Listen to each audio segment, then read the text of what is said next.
Picture this. You're sitting in your car in the driveway of your house. The house you worked years to afford. The house you sacrificed for, saved for, stressed about, and finally bought. And instead of feeling proud or accomplished, you're doing mental math in your head trying to figure out how you're going to cover next month's bills. The mortgage is due, the property tax payment is coming. The water heater just made a sound that no water heater should ever make. And your savings account has exactly enough in it to make you nervous, but not enough to make you feel safe. You own a home. You're supposed to be winning. So why does it feel like you're losing? Here's the thing that nobody tells you at the closing table when you're signing 40 pages of documents with a hand that's cramping from excitement and nerves. Owning a home and being financially secure are not the same thing. In fact, for millions of people, owning a home is the exact reason they are not financially secure. There's a term for this, it's called being house poor. And the genuinely alarming part is that most people who are house poor have absolutely no idea that's what they are.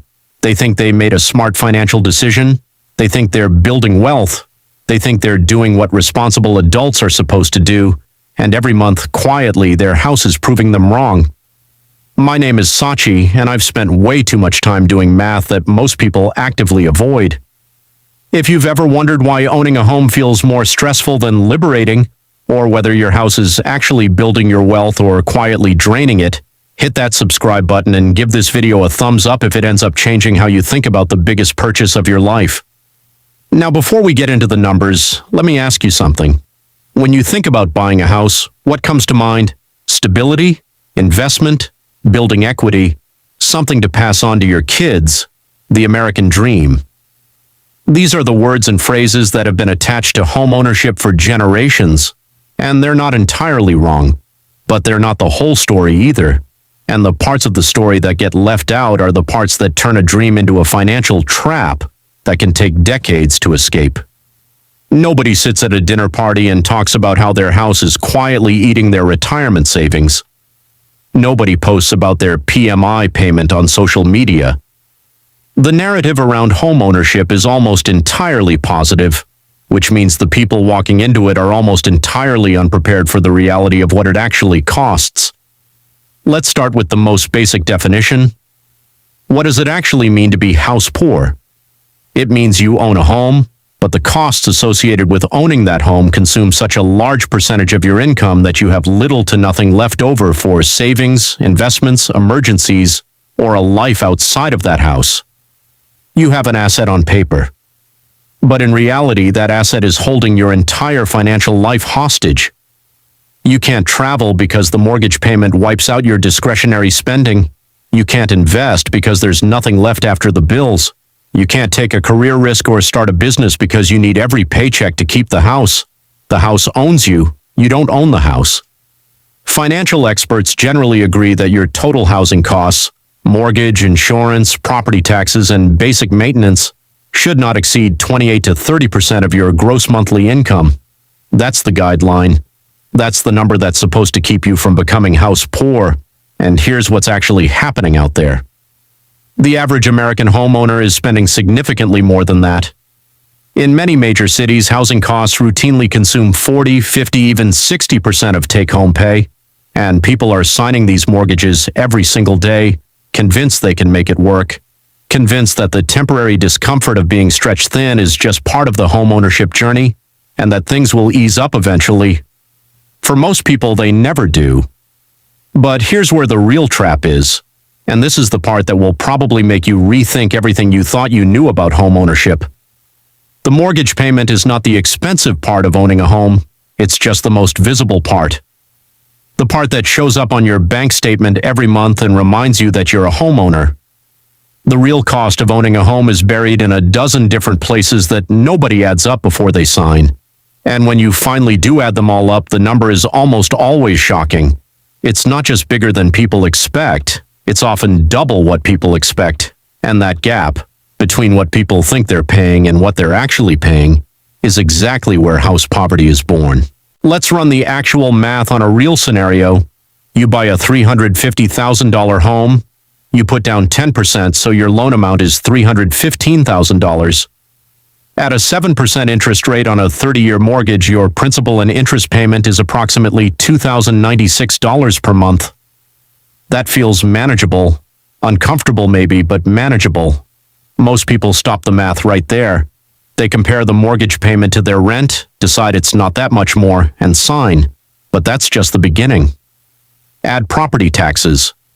The average effective property tax rate in the United States is around 1.1% of the home's value annually. On a $350,000 home, that's $3,850 per year, or about $321 per month. Now you're at $2,417. Add homeowners insurance. The national average is roughly $1,500 per year, or $125 per month.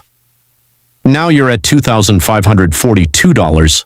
Add private mortgage insurance, which is required when your down payment is less than 20%. On a $315,000 loan, PMI typically costs between 0.5 and 1.5% annually.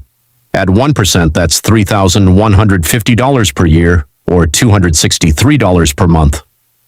Now you're at $2,805, and we haven't touched maintenance yet.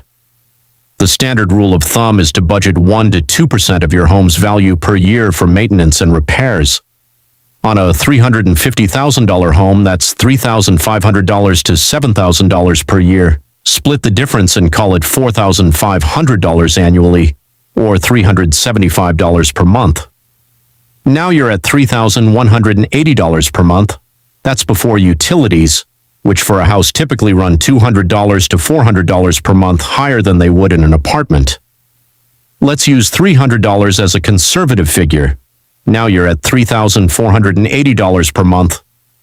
$3,480 per month on a home that had a mortgage payment of $2,096. You thought you were buying a $2,096 per month house. You actually bought a $3,480 per month house. That's a $1,384 per month gap between what most people think they're paying and what they're actually paying. Over a year, that's $16,608 in costs that weren't in the original mental calculation. Over 5 years, that's $83,040. That's not a rounding error. That's an entirely different financial life than the one you planned for. And most people don't discover this math until they're already 3 years into the mortgage, wondering where all their money went. And this is assuming nothing major breaks. This is assuming the roof holds, the HVAC keeps running, the plumbing stays quiet, and the foundation remains solid. The moment something significant fails, and in any home something significant will eventually fail, the real cost of ownership spikes dramatically and without warning. The average HVAC replacement costs between $5,000 and $12,000. A new roof runs $8,000 to $20,000. Foundation repairs can reach $30,000 or more. Water heater replacement is one of the cheaper ones at $1,000 to $3,000, but it happens every 10 to 15 years without fail. Electrical panel upgrades, plumbing issues, window replacements, driveway resurfacing. Every one of these is a multi-thousand-dollar expense that arrives without notice and cannot be deferred without consequence. And here's the thing about major home repairs that nobody warns you about. They don't schedule themselves conveniently. They don't wait until you've rebuilt your savings after the down payment. They don't check whether you have an emergency fund before deciding to break. They arrive when your savings are already thin, when your cash flow is already tight, and they demand to be dealt with immediately. That's when people pull from retirement accounts, run up credit card debt, or take out home equity loans to fix the home that was supposed to be building their wealth. Now you might be thinking, okay, but at least I'm building equity. At least the money isn't just disappearing like rent. And this is the argument that gets used to justify almost every financially questionable housing decision ever made, the equity argument. And while it's not entirely false, it is dramatically misunderstood by most people who make it. Because what people imagine when they think about building equity and what actually happens in the first decade of a mortgage are two completely different things. Here's what actually happens with your mortgage payment in the early years. In the first year of that $315,000 loan at 7%, you'll pay approximately $25,152 in total mortgage payments. Of that $25,152, only about $3,000 goes toward your actual loan balance. The remaining $22,152 is pure interest, money that goes directly to the bank and never comes back to you in any form. You paid $25,000 and your loan balance dropped by $3,000. That is what building equity actually looks like in year 1. By year 5, you've paid over $125,000 in mortgage payments. Your loan balance has dropped by approximately $18,000. You paid $125,000 and kept $18,000 of it. The bank kept $107,000. Think about that ratio. For every dollar of equity you built in the first 5 years, you gave the bank $3.50 in interest. That is not an investment strategy. This is what amortization looks like from the inside. The way a 30-year mortgage is structured, you pay the most interest in the years you can least afford it. The early years when you're young, when your income is lower, when your savings are thinnest. The equity builds slowly at first, then accelerates in the later years when you're older and more financially established, which means the people who sell their home after 5 or 7 years, which is most people, because the average American moves every 5 to 7 years, extract very little of the equity they thought they were building the entire time they lived there. They paid hundreds of thousands of dollars and walked away with a fraction of it. And then there are closing costs, both when you buy and when you sell. Buying a home typically costs 2 to 5% of the purchase price in closing costs. On a $350,000 home, that's $7,000 to $17,500 up front before you've made a single mortgage payment. And when you sell, real estate agent commissions alone typically run 5 to 6% of the sale price. On a $350,000 home, that's another $17,500 to $21,000 walking out the door. Here's what being genuinely smart about housing looks like in practice. It looks like the person in a mid-range home in a good but not trendy neighborhood, driving a reliable used car, maxing out their retirement contributions with an emergency fund that actually has money in it. Their housing costs are 25% of their income, not 50%. They are not the most impressive household on the street, but they are sleeping well at night. And in 10 years, when the person in the bigger house with the newer cars and the beautiful kitchen renovation is still stretched thin and one repair away from crisis, the person who bought the right-sized house at the right price will have quietly built something that looks a lot like freedom. Your home should be a place you love to live. It should not be a financial decision you spend the next decade regretting. And the difference between those two outcomes is almost always determined before the purchase, not after. It's determined by whether you ran the real math or let your emotions and the bank's pre-approval number make the decision for you. Because here's the uncomfortable truth that nobody at the closing table will ever tell you. The bank's number and your number are almost never the same. The bank's number is the maximum they're willing to lend you. Your number is the maximum you can borrow while still building wealth, maintaining savings, handling emergencies, and living a life that isn't defined entirely by one monthly payment.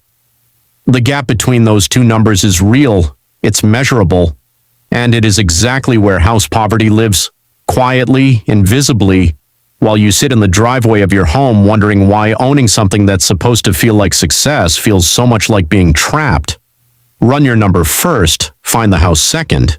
Your future self will thank you for it.